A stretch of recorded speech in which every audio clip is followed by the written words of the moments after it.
Idza ammanal imamu fa aminu. Kalau imam mengucapkan amin, maka ikutlah kamu wahai makmum mengucapkan amin. Ghairil maghdubi alaihim waladdallin.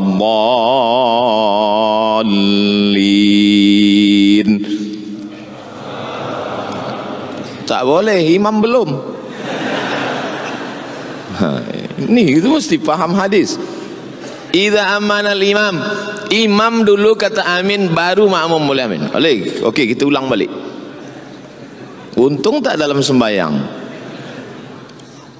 Ihdinas siratal mustaqim siratal ladzina an'amta 'alaihim ghairil maghdubi 'alaihim waladdallin.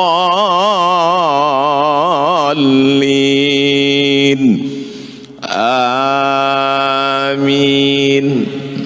Itu baru betul. Idza ammanal imam fa aminu.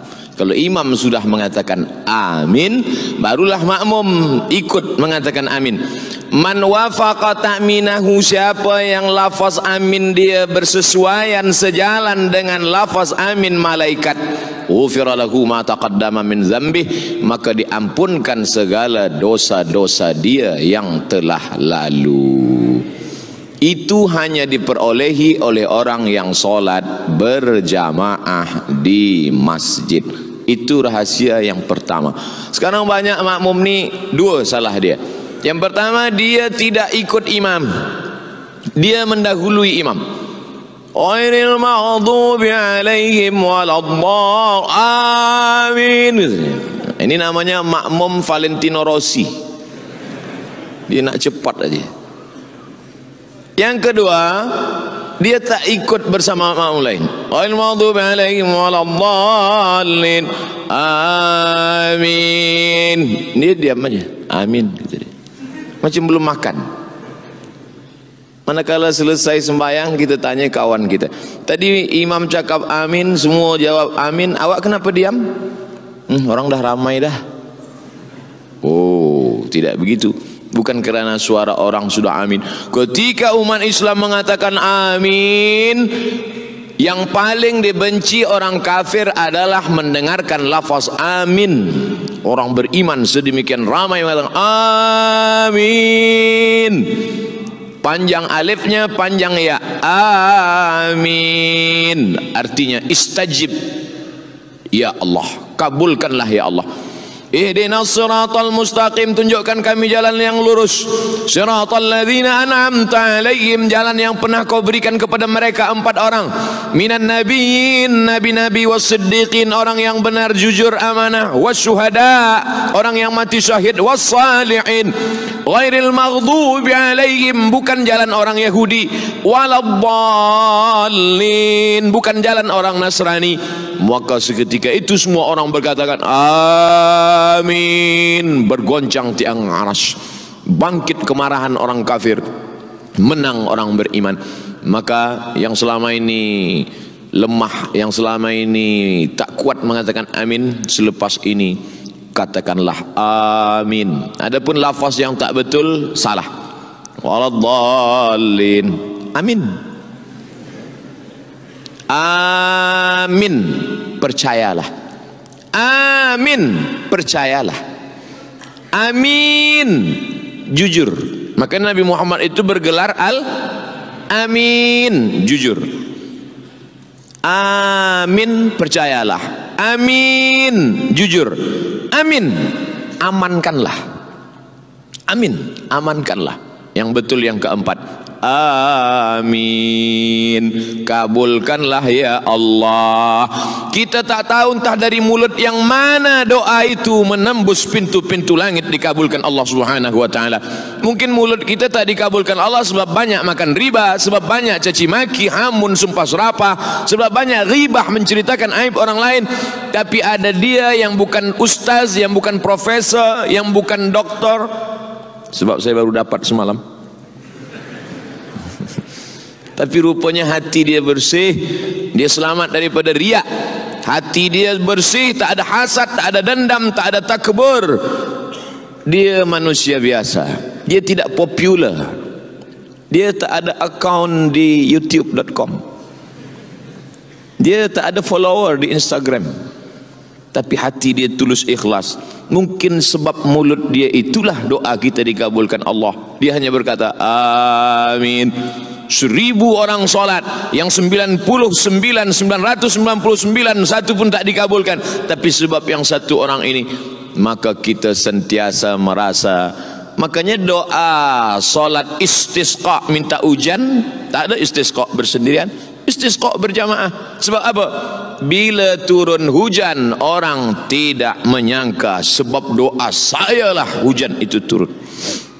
Saya sampai hari ini belum pernah jadi imam istisqa, walaupun beberapa kali jerebu mereka minta saya tak nak jadi imam. Sebab saya takut bila hujan tak turun, makmum salahkan imam.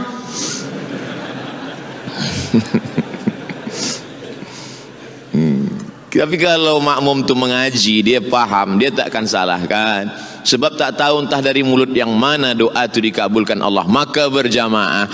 Kalau hujan turun, dia tak, oh, sebab saya lah maka hujan ini turun. Cuba kalau bukan saya yang imam, mana turun? Iya kalau turun, kalau tidak. Oleh sebab itu maka ini hikmah yang pertama. Sampai hikmah berapa Ustaz sampaikan malam ini? Saya tak tahu hikmah yang keberapa. 60 minit habis. Sesuai yang tertulis 600 ml. Lepas itu kita jawab soalan 15 minit. Lepas itu kita akan berdoa bersama-sama. Yang kedua, ketika kita solat berjamaah nampak kaki imam, apakah iftirash atau tawarruk? Tawarruk, maaf beribu maaf cakap. Tawarruk rasa-rasanya tak boleh nak dicakapkan, tapi kerana masalah fiqh saya sebut juga. Tawarruk dari kata warik. Warik, maaf kalau silap salah, maknanya punggung, menempelkan ke lantai, maka disebut tawarruk. Yang kedua iftirash. Iftirash dari kata firash. Firash artinya tikar, menjadikan tapak kaki kiri menjadi tikar. Kita tak tahu apa itu duduk iftirash, apa itu duduk tawaruk. Dari mana kita tahu duduk ni duduk iftirash, duduk tawaruk? Dari mata menengok kaki imam. Makmum saf pertama menengok kaki imam. Selama ini dia salah duduk iftirash dan tawaruk, dia betulkan sebab dia tengok kaki imam. Yang saf kedua menengok kaki makmum saf ketiga. Apa pula saf ketiga? Saf kedua menengok kaki makmum saf pertama. Saf ketiga menengok kaki makmum saf kedua. Begitulah terus menerus. Maknanya apa? Dalam solat berjamaah tidak hanya tentang masalah doa amin, tapi juga belajar gerak-gerak solat. Sebab hadis Nabi hanya bercerita tentang kalimat, tapi bagaimana praktiknya nampak mata dari Nabi. Nabi sembahyang ditengok sahabat, sahabat sembahyang dilihat tabi'in, tabi'in sembahyang dilihat tabi'in, tabi'in salat dilihat tabi'in, tabi'in salat dilihat imam mazhab salat dilihat muridnya, sampailah kepada guru-guru kita, sampailah kita sekarang.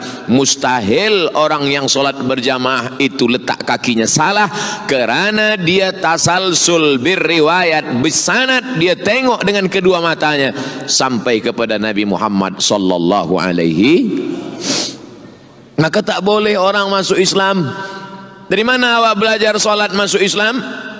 Saya beli buku tuntunan solat, saya baca sendiri, saya solat sendiri. Salah. Jangankan geraknya, jangankan angkat tangannya, jangankan letak tangannya, jangankan duduk tasyahudnya, jangankan gerak tangannya, bacaannya pun pasti salah. Manakala dia buka Quran, dia tengok tulisan alif lam mim, alif lam mim, tulisan sama, bunyi beza. Alif lam mim dibaca alam nasrah, alif lam mim tidak dibaca alam, alif lam mim. Dari mana dia tahu beza alif lam mim dengan alam nasrah? Dari telinga mendengar imam. Oleh sebab itu mendengar bacaan imam, alhamdulillahi rabbil alamin, ha, ra, Di situ banyak orang salah. Dipegang dada, tak bergetar dia. Itu huruf ha. Tapi kalau dia bergetar, alhamdulillahi lillahi hi. Dipegang dada, bergetar. Ha besar. Kalau tak bergetar, ha kecil. Kalau sedang mengajar, gosok gigi dulu. Kita khawatir dua kemungkinan. Kalau tak imam pengsan, makmum mati.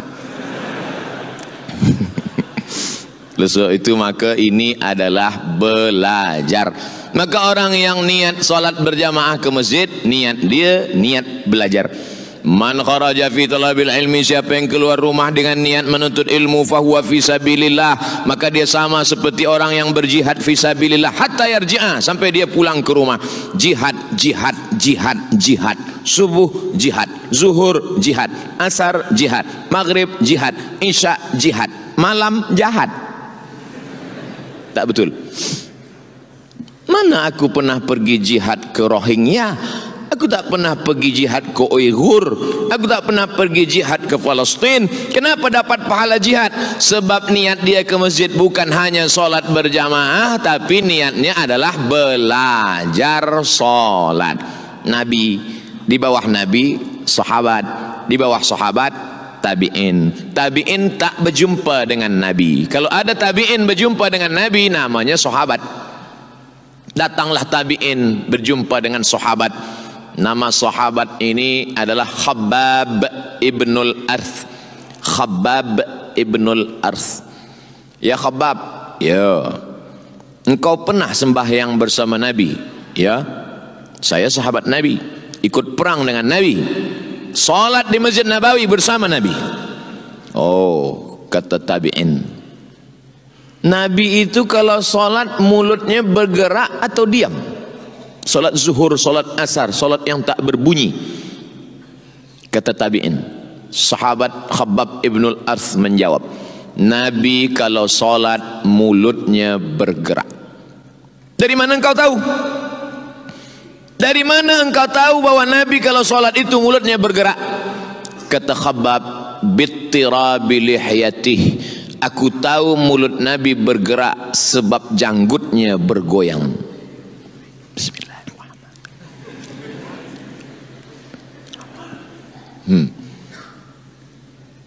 Sebab tidak mungkin janggut bergoyang kecuali ada angin kencang.